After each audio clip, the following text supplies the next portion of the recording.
What's up YouTube fragrance family? Tommy with Studio Sense here with another video review. Today I've got an unusual collection to look at. In fact, it's called the Pacollection, a line of fragrances from Paco Rabanne.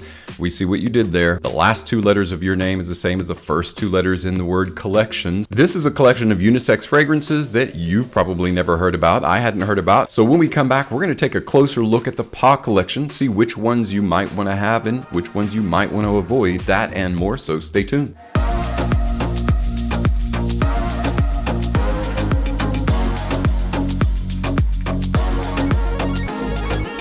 Welcome back everyone. Today we're talking about the Pacollection by Paco Rabanne. It is a collection of unisex fragrances that you might not have ever heard of, and I hadn't heard of them. I did a little bit of research on them when Phantom came out. They use this patented air metal innovation, which is what they use to put the actual fragrance in. So it's supposed to be inventive and unique, and it kind of is synergy between metal and plastic. So we're going to take a look at those, the entire collection, and since the collection has been released, they've also released I think 2 to 3 more that I don't have. So initially the Pacollection spanned 6 different fragrances, as you can potentially see here, and we're going to go over each one of those. I'm going to go ahead and, instead of like I normally do an unboxing in front of the camera for individual fragrances. Since this is a collection of fragrances and they're all pretty much going to be looking the same with the exception of the color or hue, we're going to do it all at once, probably fast forward through all of the unboxing and just get to the straight up presentation of these.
I see that you guys have survived the unboxing and you're still here, so you want to hear about the fragrances. So let's go ahead and dive right in because we've got 6 to go over. I'm not going to linger too long on any one of them.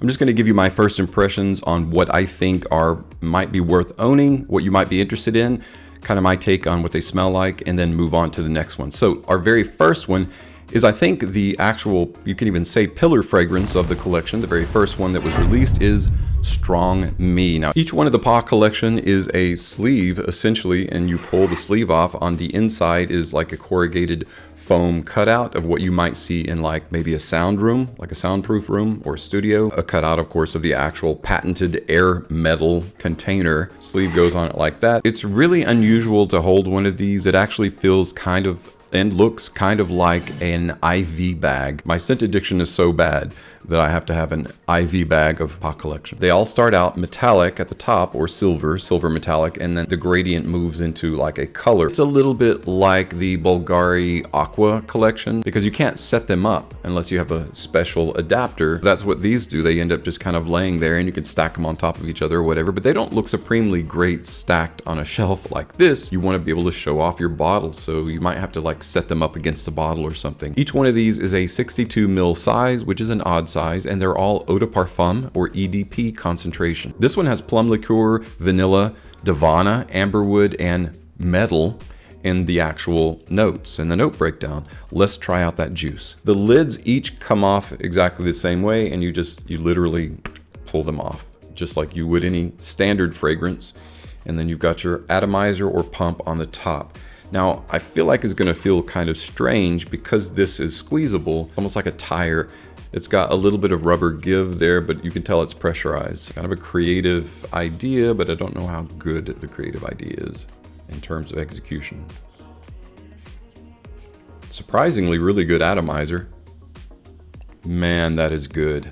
Guys, I gotta tell you, I'm very surprised. This one is very, very nice. Very nice. It definitely has that Paco Rabanne sweetness that we all know and love. If you love sweetness in a fragrance, and I definitely do, within reason, it has to harmonize with the other notes and the direction that the fragrance is going. This one, you can definitely pick up on the amber. It's considered a woody, oriental, rich unisex fragrance, and it definitely is that. I already feel like this is probably going to be my favorite, but maybe they'll surprise me, and maybe all these will surprise me. I don't know that they were marketed very well. Nobody really ran out and bought them and thought this is amazing, and there's nobody really talking about them, and that's kind of why I wanted to pick them up. It may end up being Paco Rabanne's Dark Horse, or Dark Horse's release of 2019. That very densely packed and rich amber wood. You've got a little bit of plum liqueur that gives it a little bit of a boozy effect, which I love in this. Anyone can wear this fragrance, but I feel like it cants on the masculine side. Masculine wintertime banger. Strong Me is a win. I will definitely wear this one. For the price you pay, I feel like it's going to be really worth an eau de parfum. Hopefully the longevity is going to be really nice on this as well, because it's very densely packed, I can tell, and therefore hopefully will last a bit longer as an eau de parfum. Next up is Erotic Me. Erotic Me takes a look at a combination of leather and osmanthus, a floral note. Velvety, milky, warm, sultry, sensual, kind of skin-to-skin contact. Those are all kind of ideas that inspired the creation of Erotic Me. Like all of the Pacollection, it starts out silver, kind of gradates into a dark red, which is appropriate for eroticism, sensuality. Let's go ahead and try out that juice. I'm actually kind of excited, since I thought these were all going to be misses, but I'm telling you, starting out strong with, no pun intended, Strong Me, has got me thinking maybe these are going to be all great, and that would be fantastic, because it would be not only a good use of my funds and time, but also a good use of your... I like telling you guys about fragrance that you can go out and get and enjoy at a really good cost, and these might turn out all to be that way. I love the atomizers. They work really well, and you don't have to squeeze this super much. If you're afraid of damaging the air metal, you don't have to worry about it. They're very tough. Insofar as Strong Me canted on the side of masculine, Erotic Me is going on the side of feminine. The osmanthus is, as a floral note, kind of feminine in the way that it's coming across. It feels more like a suede. It's not a super heavy or dense or rough or resinous or medicinal kind of leather. It's just a light suede. Milky smooth is a great way to describe that, because it does work in harmony with the osmanthus really well. I would bet that it's a bit more masculine on skin, as that warmth and the heat of your body combines with the really high quality notes there. So I do like it. I like the smell. It's very well blended, very well done. It is very sensual. It would be a great date night fragrance, but right now, just off a tester strip, it is definitely more feminine than it is masculine. Erotic Me is a win on the kind of the feminine side. It is a nice unisex fragrance. On skin, I think it will be a bit more masculine, however. Erotic Me. Next up is Fabulous Me, and I feel like it's going to be another one of those winter bangers, hopefully anyway, just because of the notes that are in it. You've got sandalwood, you've got rhubarb, and pumpkin. Fabulous Me might just be your spicy pumpkin latte that you're looking forward to in fall weather. Silver into a light brown or tan. Let's try out that juice. Nice.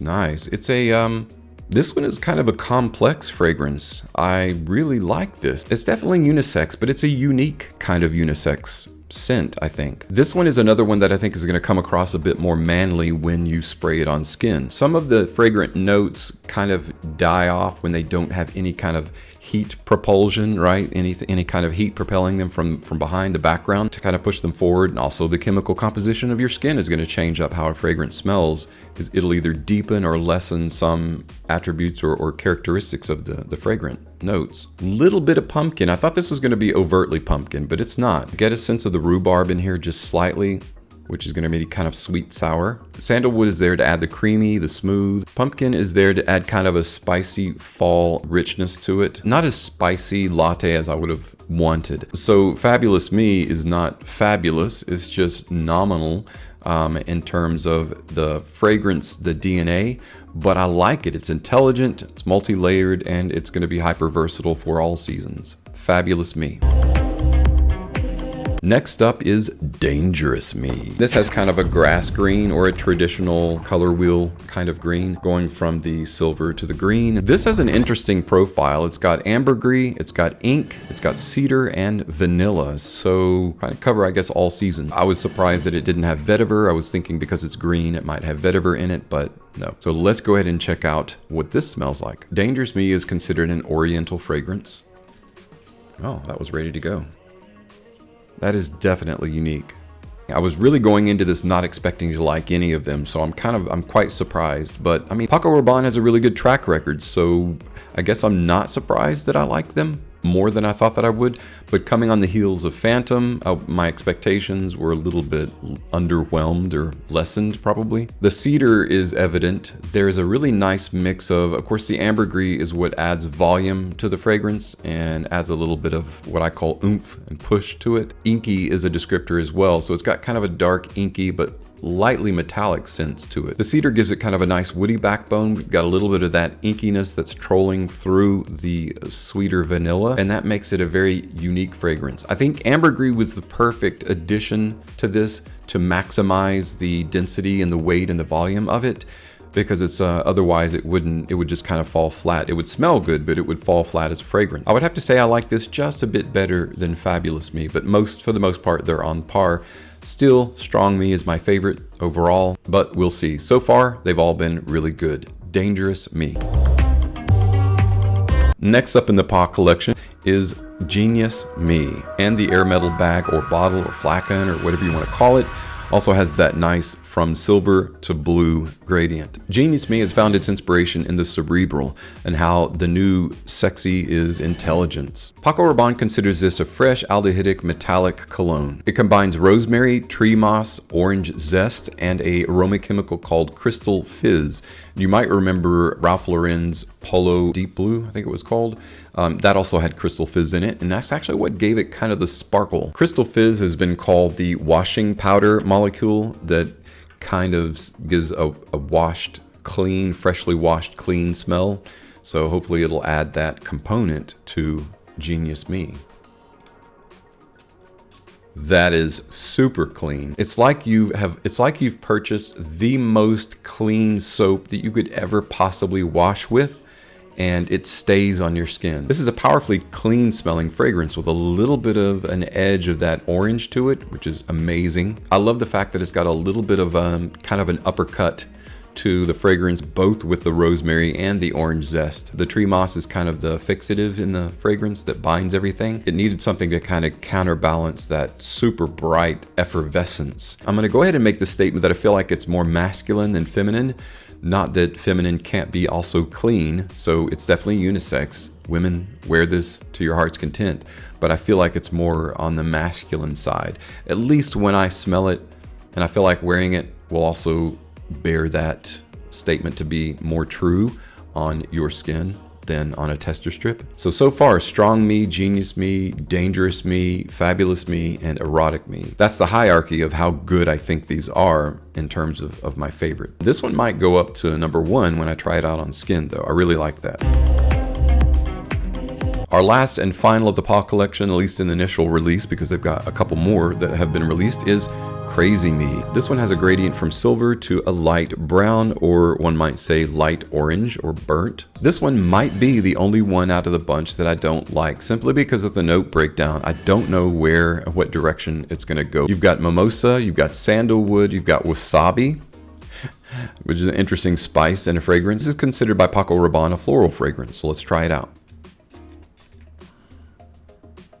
It's kind of like one of those florals that it's so velvety, almost inky smooth, that it's less overtly floral than it is leather.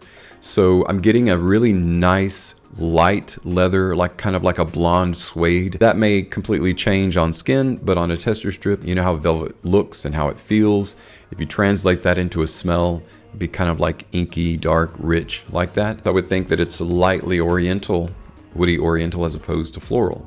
and that's a good thing. So I'd have to say that sandalwood and mimosa are the top players in this fragrance. The spiciness in the background, it adds kind of a little bit of an olfactive heat as you're smelling this. It kind of warms your nose up, and that's no doubt the wasabi. There's also a little bit of black currant in here, which gives it a kind of rounds out that richness.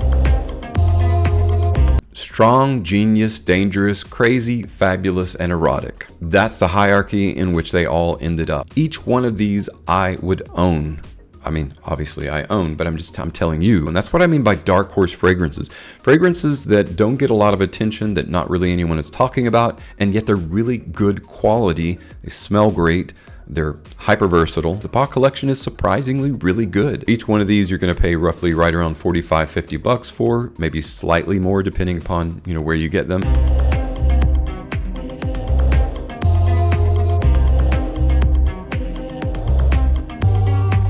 Thanks so much though for stopping by and checking out today's unboxing and first impression of this Pacollection. It's been an interesting journey. As always though, thank you so much for your support on my channel. I'm Tommy with Studio Sense, and I'll see you tomorrow.